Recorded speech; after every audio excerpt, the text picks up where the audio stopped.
Et ce que personne ne mange, ni nous, ni nos animaux, trouve encore preneur. Ça, c'est le travail de Bruno. Il est directeur des abattoirs d'Ussel en Corrèze. Une fois les morceaux consommables vendus, il trie le reste.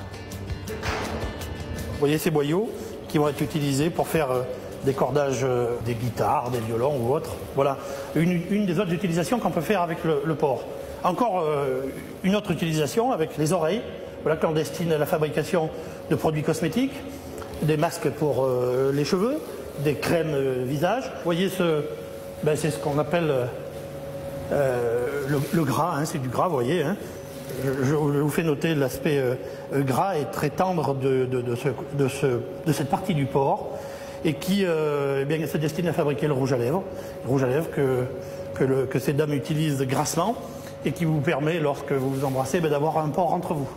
Aujourd'hui, c'est justement du gras que Bruno doit livrer à un laboratoire cosmétique. Nous n'avons pas été autorisés à filmer cette étape de la transformation du porc, mais dans cette pharmacie, la propriétaire nous confirme qu'on trouve bien du gras de porc dans les rouges à lèvres. Pratiquement tous les rouges à lèvres sont faits avec de la gélatine porcine. Et dans une pharmacie, du cochon, on n'en trouve pas que dans les cosmétiques.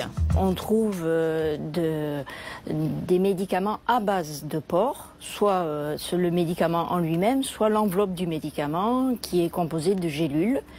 Chaque fois, comme vous pouvez le constater, on a cette pellicule est faite à base de gélatine.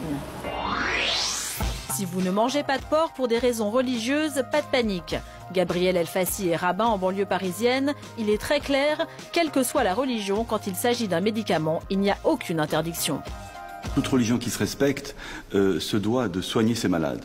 Donc à partir du moment où il y a, on va dire, un remède qui a été prescrit par son médecin, que cela contienne une matière grasse animale qui est infime,